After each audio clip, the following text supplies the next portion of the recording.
Shalom saudara-saudaraku, salah satu amanat agung Tuhan Yesus Kristus adalah memberitakan Injil kepada segala makhluk, sebagaimana yang tertulis di dalam Markus 16 ayat 15. Sebagai pengikut Kristus, kita wajib menunaikan amanat agung itu. Salah satu caranya adalah dengan membagikan video atau tulisan yang berisi tentang firman Tuhan seperti video ini, sehingga semakin banyak orang yang mendengar kabar baik itu. Melalui video kali ini, kita akan memberitakan firman Tuhan yang tertulis di dalam Injil Matius pasal 26 sampai pasal 28. Demikian bunyinya. Pemberitaan keempat tentang penderitaan Yesus, rencana untuk membunuh Yesus. Setelah selesai dengan pengajarannya itu, berkatalah ia kepada murid-muridnya, "Kamu tahu bahwa 2 hari lagi akan dirayakan Paskah, maka Anak Manusia akan diserahkan untuk disalibkan." Pada waktu itu berkumpullah imam-imam kepala dan tua-tua bangsa Yahudi di istana besar yang bernama Kayafas, dan mereka merundingkan suatu rencana untuk menangkap Yesus dengan tipu muslihat dan untuk membunuh Dia. Tetapi mereka berkata, "Jangan pada waktu perayaan, supaya jangan timbul keributan di antara rakyat." Yesus diurapi. Ketika Yesus berada di Betania, di rumah Simon si Kusta, datanglah seorang perempuan kepadanya membawa sebuah buli-buli pualam berisi minyak wangi yang mahal. Minyak itu dicurahkannya ke atas kepala Yesus yang sedang duduk makan.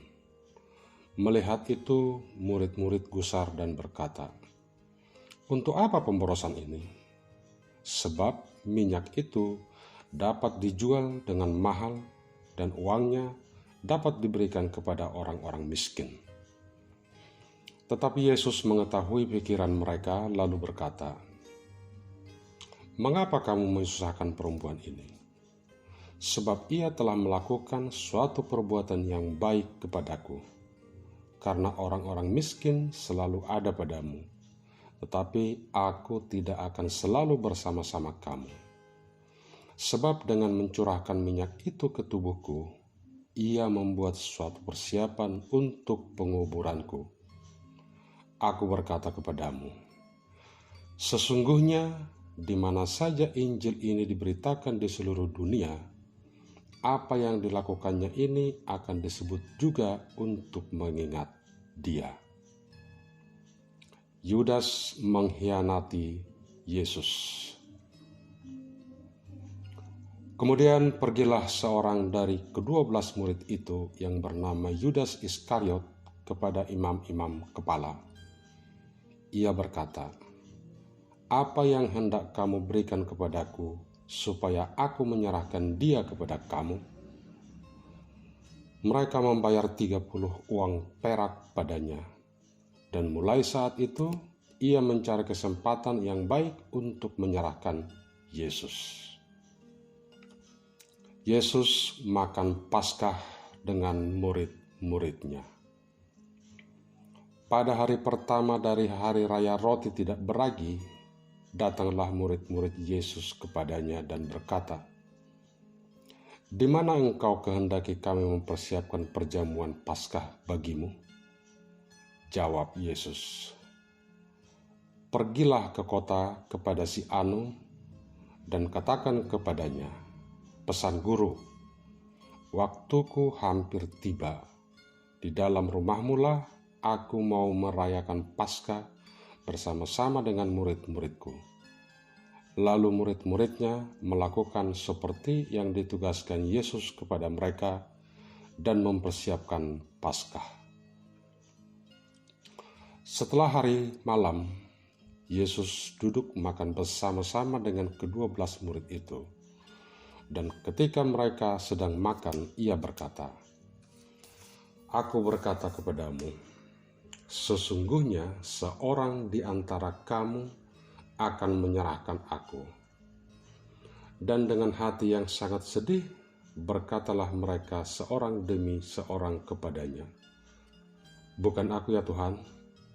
Ia menjawab, dia yang bersama-sama dengan aku mencelupkan tangannya ke dalam pinggan ini, dialah yang akan menyerahkan aku. Anak manusia memang akan pergi sesuai dengan yang ada tertulis tentang dia.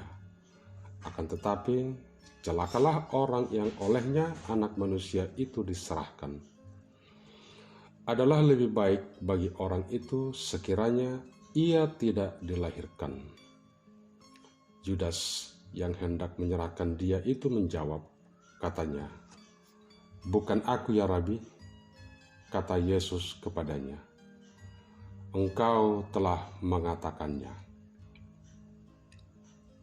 Penetapan perjamuan malam. Dan ketika mereka sedang makan, Yesus mengambil roti, mengucap berkat, memecah-mecahkannya, lalu memberikannya kepada murid-muridnya dan berkata, ambillah, makanlah, inilah tubuhku. Sesudah itu ia mengambil cawan, mengucap syukur, lalu memberikannya kepada mereka dan berkata, minumlah kamu semua dari cawan ini, sebab inilah darahku, darah perjanjian yang ditumpahkan bagi banyak orang untuk pengampunan dosa. Akan tetapi aku berkata kepadamu, mulai dari sekarang aku tidak akan minum lagi hasil pokok anggur ini sampai pada hari aku meminumnya, yaitu yang baru bersama-sama dengan kamu dalam kerajaan Bapa-Ku. Petrus akan menyangkal Yesus. Sesudah menyanyikan nyanyian pujian, pergilah Yesus dan murid-muridnya ke Bukit Zaitun. Maka berkatalah Yesus kepada mereka, malam ini kamu semua akan tergoncang imanmu karena aku. Sebab ada tertulis, aku akan membunuh gembala dan kawanan domba itu akan tercerai-berai. Akan tetapi sesudah itu aku bangkit, aku akan mendahului kamu ke Galilea. Petrus menjawabnya, biarpun mereka semua tergoncang imannya karena engkau, aku sekali-sekali tidak. Yesus berkata kepadanya, aku berkata kepadamu, sesungguhnya malam ini sebelum ayam berkokok, engkau telah menyangkal aku 3 kali. Kata Petrus kepadanya, sekalipun aku harus mati bersama-sama engkau, aku takkan menyangkal engkau. Semua murid yang lain pun berkata demikian juga. Di Taman Getsemani. Maka sampailah Yesus bersama-sama murid-muridnya ke suatu tempat yang bernama Getsemani. Lalu ia berkata kepada murid-muridnya, duduklah di sini, sementara aku pergi ke sana untuk berdoa. Dan ia membawa Petrus dan kedua anak Zebedeus sertanya. Maka mulailah ia merasa sedih dan gentar. Lalu katanya kepada mereka, hatiku sangat sedih seperti mau mati rasanya. Tinggallah di sini dan berjaga-jagalah dengan aku. Maka ia maju sedikit, lalu sujud dan berdoa, katanya, ya Bapakku, jikalau sekiranya mungkin, biarlah cawan ini lalu daripadaku. Tetapi janganlah seperti yang kukehendaki, melainkan seperti yang engkau kehendaki. Setelah itu, ia kembali kepada murid-muridnya itu dan mendapati mereka sedang tidur. Dan ia berkata kepada Petrus, Tidakkah kamu sanggup berjaga-jaga 1 jam dengan aku? Berjaga-jagalah dan berdoalah, supaya kamu jangan jatuh ke dalam pencobaan. Roh memang penurut, tetapi daging lemah. Lalu ia pergi untuk kedua kalinya dan berdoa. Katanya, "Ya Bapakku, jikalau cawan ini tidak mungkin lalu, kecuali apabila aku meminumnya, jadilah kehendak-Mu." Dan ketika ia kembali pula, ia mendapati mereka sedang tidur, sebab mata mereka sudah berat.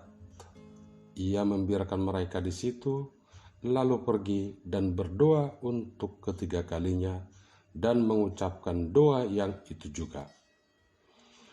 Sesudah itu, ia datang kepada murid-muridnya dan berkata kepada mereka, "Tidurlah sekarang dan istirahatlah. Lihat, saatnya sudah tiba bahwa Anak Manusia diserahkan ke tangan orang-orang berdosa. Bangunlah, marilah kita pergi. Dia yang menyerahkan aku sudah dekat." Yesus ditangkap. Waktu Yesus masih berbicara, datanglah Yudas, salah seorang dari ke-12 murid itu, dan bersama-sama dia serombongan besar orang yang membawa pedang dan pentung, disuruh oleh imam-imam kepala dan tua-tua bangsa Yahudi. Orang yang menyerahkan dia telah memberitahukan tanda ini kepada mereka. "Orang yang akan kucium, itulah dia, tangkaplah dia." Dan segera ia maju mendapatkan Yesus dan berkata, "Salam Rabi," lalu mencium dia. Tetapi Yesus berkata kepadanya, "Hai teman, untuk itukah engkau datang?" Maka majulah mereka memegang Yesus dan menangkapnya. Tetapi seorang dari mereka yang menyertai Yesus mengulurkan tangannya, menghunus pedangnya, dan meletakkannya kepada hamba imam besar, sehingga putus telinganya. Maka kata Yesus kepadanya, "Masukkan pedang itu kembali ke dalam sarungnya. Sebab barang siapa menggunakan pedang, akan binasa oleh pedang. Atau kau sangka bahwa aku tidak dapat berseru kepada Bapakku, supaya ia segera mengirim lebih dari 12 pasukan malaikat pembantu aku? Jika begitu, bagaimanakah akan digenapi yang tertulis dalam kitab suci yang mengatakan bahwa harus terjadi demikian?" Pada saat itu, Yesus berkata kepada orang banyak, "Sangkamu aku ini penyamun, maka kamu datang lengkap dengan pedang dan pentung untuk menangkap aku? Padahal tiap-tiap hari aku duduk mengajar di bait Allah, dan kamu tidak menangkap aku. Akan tetapi, semua ini terjadi supaya genap yang ada tertulis dalam kitab nabi-nabi." Lalu semua murid itu meninggalkan dia dan melarikan diri. Yesus di hadapan mahkamah agama. Sesudah mereka menangkap Yesus, mereka membawanya menghadap Kayafas, imam besar. Di situ telah berkumpul ahli-ahli Taurat dan tua-tua. Dan Petrus mengikuti dia dari jauh sampai ke halaman imam besar. Dan setelah masuk ke dalam, ia duduk di antara pengawal-pengawal untuk melihat kesudahan perkara itu. Imam-imam kepala, malah seluruh mahkamah agama mencari kesaksian palsu terhadap Yesus, supaya ia dapat dihukum mati. Tetapi mereka tidak memperolehnya, walaupun tampil banyak saksi dusta. Tetapi akhirnya tampillah 2 orang yang mengatakan, "Orang ini berkata, aku dapat merubuhkan bait Allah dan membangunnya kembali dalam 3 hari." Lalu imam besar itu berdiri dan berkata kepadanya, "Tidakkah engkau memberi jawab atas tuduhan-tuduhan saksi-saksi ini terhadap engkau?" Tetapi Yesus tetap diam. Lalu kata imam besar itu kepadanya, "Demi Allah yang hidup, katakanlah kepada kami, apakah engkau Mesias, anak Allah atau tidak?" Jawab Yesus, "Engkau telah mengatakannya.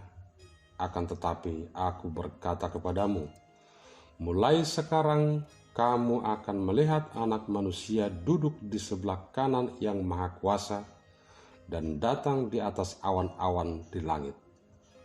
Maka imam besar itu mengoyakkan pakaiannya dan berkata, "Ia menghujat Allah. Untuk apa kita perlu saksi lagi? Sekarang telah kamu dengar hujatnya. Bagaimana pendapat kamu?" Mereka menjawab dan berkata, "Ia harus dihukum mati." Lalu mereka meludahi mukanya dan meninjunya. Orang-orang lain memukul dia dan berkata, "Cobalah katakan kepada kami, hai Mesias, siapakah yang memukul engkau?" Petrus menyangkal Yesus. Sementara itu, Petrus duduk di luar di halaman. Maka datanglah seorang hamba perempuan kepadanya, katanya, "Engkau juga selalu bersama-sama dengan Yesus, orang Galilea itu, kan?" Tetapi ia menyangkalnya di depan semua orang. Katanya, "Aku tidak tahu apa yang engkau maksud."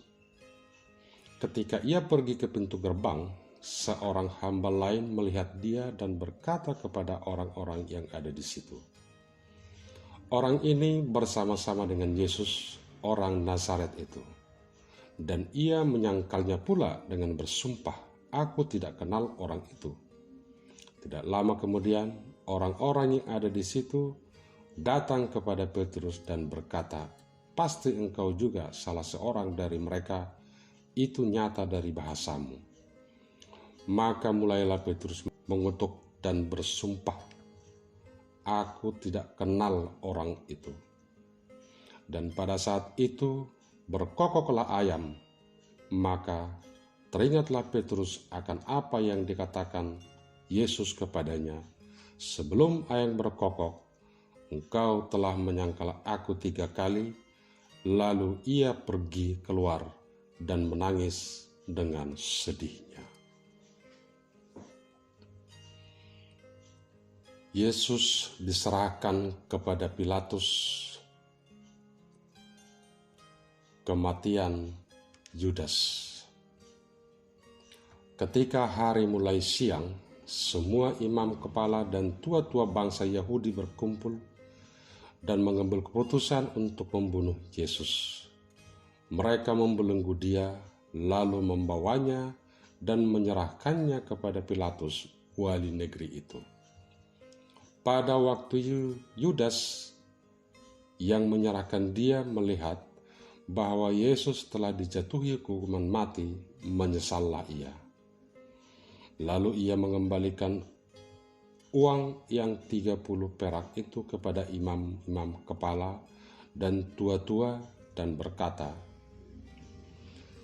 "Aku telah berdosa karena menyerahkan darah orang yang tak bersalah."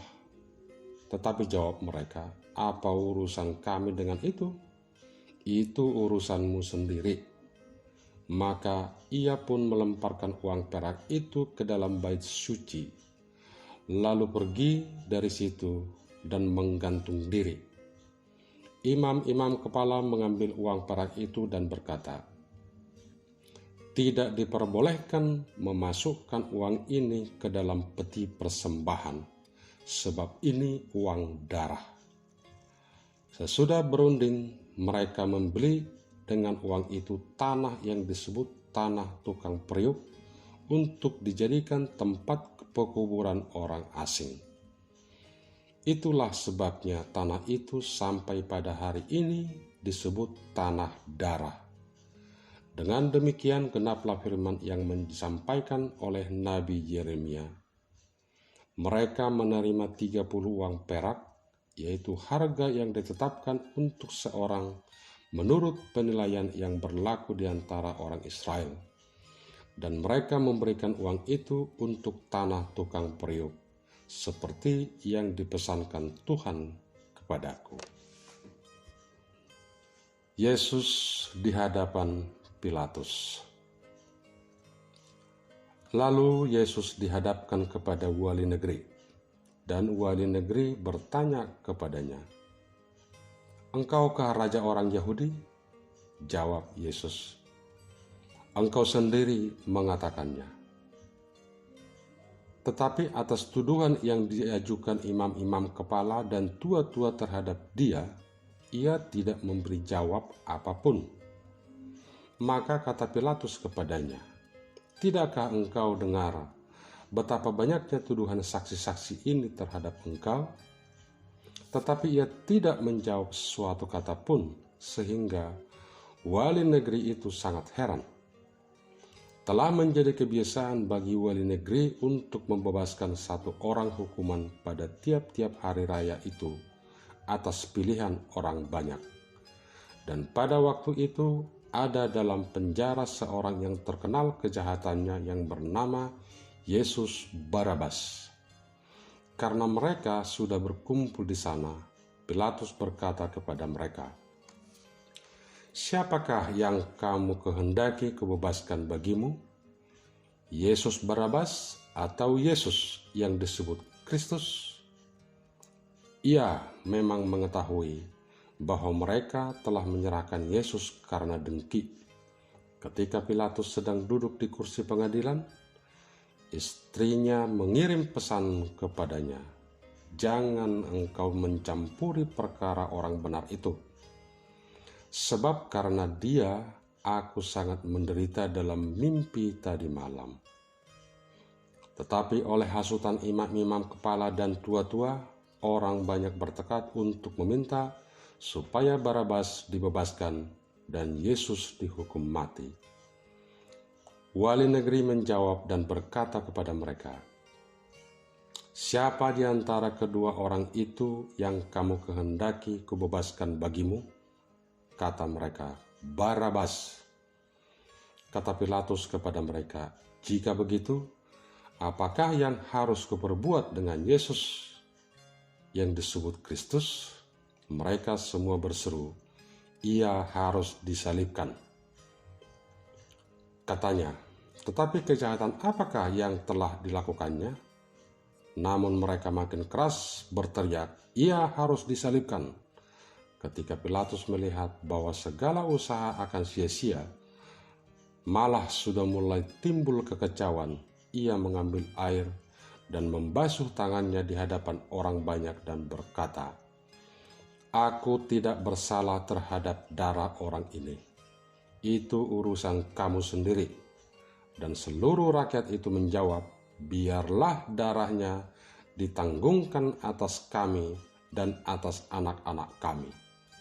Lalu ia membebaskan Barabas bagi mereka, tetapi Yesus disesahnya, lalu diserahkannya untuk disalibkan. Yesus diolok-olokkan. Kemudian serdadu-serdadu wali negeri membawa Yesus ke gunung pengadilan, lalu memanggil seluruh pasukan berkumpul sekeliling Yesus. Mereka menanggalkan pakaiannya dan mengenakan jubah ungu kepadanya. Mereka menganyam sebuah mahkota duri dan menaruhnya di atas kepalanya, lalu memberikan dia sebatang bulu di tangannya. Kemudian mereka berlutut di hadapannya dan mengolok-olokkan dia. Katanya, "Salam, hai Raja orang Yahudi." Mereka meludahinya dan mengambil buluh itu dan memukulkannya ke kepalanya. Sesudah mengolok-olokkan dia, mereka menanggalkan jubah itu daripadanya dan mengenakan pula pakaiannya kepadanya. Kemudian mereka membawa dia keluar untuk disalibkan. Yesus disalibkan. Ketika mereka berjalan keluar kota, mereka berjumpa dengan seorang dari Kirene yang bernama Simon. Orang itu mereka paksa untuk memikul salib Yesus. Maka sampailah mereka di suatu tempat yang bernama Golgota, artinya tempat tengkorak. Lalu mereka memberi dia minum anggur bercampur empedu. Setelah ia mengecapnya, ia tidak mau meminumnya. Sesudah menyalibkan dia, mereka membagi-bagi pakaiannya dengan membuang undi. Lalu mereka duduk di situ menjaga dia, dan di atas kepalanya terpasang tulisan yang menyebut alasan mengapa ia dihukum. Inilah Yesus, Raja orang Yahudi. Bersama dengan dia disalibkan dua orang penyamun, seorang di sebelah kanan dan seorang di sebelah kirinya. Orang-orang yang lewat di sana menghujat dia dan sambil menggelengkan kepala, mereka berkata, "Hai engkau yang mau merubuhkan bait suci dan mau membangunnya kembali dalam 3 hari, selamatkanlah dirimu jikalau engkau anak Allah. Turunlah dari salib itu." Demikian juga imam-imam kepala bersama-sama ahli Taurat dan tua-tua mengolok-olokkan dia dan berkata, orang lain ia selamatkan, tetapi dirinya sendiri tidak dapat ia selamatkan. Ia Raja Israel? Baiklah, ia turun dari salib itu, dan kami akan percaya kepadanya. Ia menaruh harapannya pada Allah. Baiklah, Allah menyelamatkan dia, jikalau Allah berkenan kepadanya. Karena ia telah berkata, "Aku adalah anak Allah." Bahkan penyamun-penyamun yang disalibkan bersama-sama dengan dia mencelanya demikian juga. Yesus mati. Mulai dari jam 12, kegelapan meliputi seluruh daerah itu sampai jam 3. Kira-kira jam 3 berserulah Yesus dengan suara nyaring, "Eli, Eli, lama sabachthani?" Artinya, "Allahku, Allahku, mengapa engkau meninggalkan aku?" Mendengar itu, beberapa orang yang berdiri di situ berkata, "Ia memanggil Elia." Dan segeralah datang seorang dari mereka. Ia mengambil bunga karang, mencelupkannya ke dalam anggur asam, lalu mencucukkannya pada sebatang bulu dan memberi Yesus minum. Tetapi orang-orang lain berkata, "Jangan, baiklah kita lihat, apakah Elia datang untuk menyelamatkan dia?" Yesus berseru pula dengan suara nyaring, lalu menyerahkan nyawanya. Dan lihatlah, tabir bait suci terbelah 2 dari atas sampai ke bawah, dan terjadilah gempa bumi, dan bukit-bukit batu terbelah, dan kuburan-kuburan terbuka, dan banyak orang kudus yang telah meninggal bangkit. Dan sesudah kebangkitan Yesus, mereka pun keluar dari kubur, lalu masuk ke kota kudus dan menampakkan diri kepada banyak orang. Kepala pasukan dan prajurit-prajuritnya yang menjaga Yesus menjadi sangat takut ketika mereka melihat gempa bumi dan apa yang telah terjadi, lalu berkata, "Sungguh, ia ini adalah anak Allah." Dan ada di situ banyak perempuan yang melihat dari jauh, yaitu perempuan-perempuan yang mengikuti Yesus dari Galilea untuk melayani dia. Di antara mereka terdapat Maria Magdalena dan Maria ibu Yakobus dan Yusuf dan ibu anak-anak Zebedeus. Yesus dikuburkan. Menjelang malam, datanglah seorang kaya, orang Arimatea, yang bernama Yusuf dan yang telah menjadi murid Yesus juga. Ia pergi menghadap Pilatus dan meminta mayat Yesus. Pilatus memerintahkan untuk menyerahkannya kepadanya, dan Yusuf pun mengambil mayat itu, mengapaninya dengan kain lenan yang putih bersih, lalu membaringkannya di dalam kuburnya yang baru yang digalinya di dalam bukit batu, dan sesudah menggulingkan sebuah batu besar ke pintu kubur itu, pergilah ia. Tetapi Maria Magdalena dan Maria yang lain tinggal di situ, duduk di depan kubur itu. Kubur Yesus dijaga.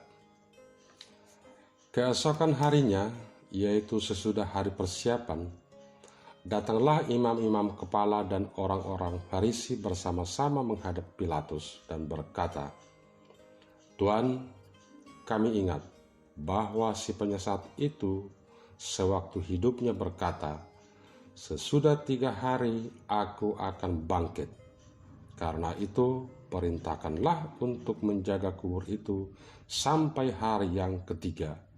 Jikalau tidak, murid-muridnya mungkin datang untuk mencuri dia, lalu mengatakan kepada rakyat, 'Ia telah bangkit dari antara orang mati,' sehingga penyesatan yang terakhir akan lebih buruk akibatnya daripada yang pertama." Kata Pilatus kepada mereka, "Inilah penjaga-penjaga bagimu, pergi dan jagalah kubur itu sebaik-baiknya." Maka pergilah mereka, dan dengan bantuan penjaga-penjaga itu, mereka memeterai kubur itu dan menjaganya. Kebangkitan Yesus. Setelah hari Sabat lewat, menjelang menyingsingnya fajar pada hari pertama minggu itu, pergilah Maria Magdalena dan Maria yang lain menengok kubur itu. Maka terjadilah gempa bumi yang hebat. Seorang malaikat Tuhan turun dari langit dan datang ke batu itu dan menggulingkannya, lalu duduk di atasnya. Wajahnya bagaikan kilat dan pakaiannya putih bagaikan salju. Dan penjaga-penjaga itu gentar ketakutan dan menjadi seperti orang-orang mati. Akan tetapi malaikat itu berkata kepada perempuan itu, "Janganlah kamu takut, sebab aku tahu kamu mencari Yesus yang disalibkan itu. Ia tidak ada di sini, sebab ia telah bangkit, sama seperti yang telah dikatakannya. Mari, lihatlah tempat ia berbaring. Dan segeralah pergi dan katakanlah kepada murid-muridnya bahwa ia telah bangkit dari antara orang mati. Ia mendahului kamu ke Galilea. Di sana kamu akan melihat dia. Sesungguhnya aku telah mengatakannya kepadamu." Mereka segera pergi dari kubur itu dengan takut dan dengan sukacita yang besar, dan berlari cepat-cepat untuk memberitahukannya kepada murid-murid Yesus. Tiba-tiba Yesus berjumpa dengan mereka dan berkata, "Salam bagimu." Mereka mendekatinya dan memeluk kakinya serta menyembahnya. Maka kata Yesus kepada mereka, "Jangan takut, pergi dan katakanlah kepada saudara-saudaraku supaya mereka pergi ke Galilea, dan di sanalah mereka akan melihat aku." Dusta Mahkamah Agama. Ketika mereka di tengah jalan, datanglah beberapa orang dari penjaga itu ke kota dan memberitahukan segala yang terjadi itu kepada imam-imam kepala. Dan sesudah berunding dengan tua-tua, mereka mengambil keputusan lalu memberikan sejumlah besar uang kepada serdadu-serdadu itu dan berkata, "Kamu harus mengatakan bahwa murid-muridnya datang malam-malam dan mencurinya ketika kamu sedang tidur. Dan apabila hal ini kedengaran oleh wali negeri, kami akan berbicara dengan dia sehingga kamu tidak beroleh kesulitan apa-apa." Mereka menerima uang itu dan berbuat seperti yang dipesankan kepada mereka. Dan cerita ini tersiar di antara orang Yahudi sampai sekarang ini. Perintah untuk memberitakan Injil. Dan ke-11 murid itu berangkat ke Galilea, ke bukit yang telah ditunjukkan Yesus kepada mereka. Ketika melihat dia, mereka menyembahnya, tetapi beberapa orang ragu-ragu. Yesus mendekati mereka dan berkata, "Kepadaku telah diberikan segala kuasa di surga dan di bumi. Karena itu, pergilah, jadikanlah semua bangsa muridku, dan baptislah mereka dalam nama Bapa dan Anak dan Roh Kudus. Dan ajarlah mereka melakukan segala sesuatu yang telah kuperintahkan kepadamu. Dan ketahuilah, aku menyertai kamu senantiasa sampai kepada akhir zaman." Demikianlah pembacaan firman Tuhan kali ini. Shalom, Tuhan Yesus memberkati.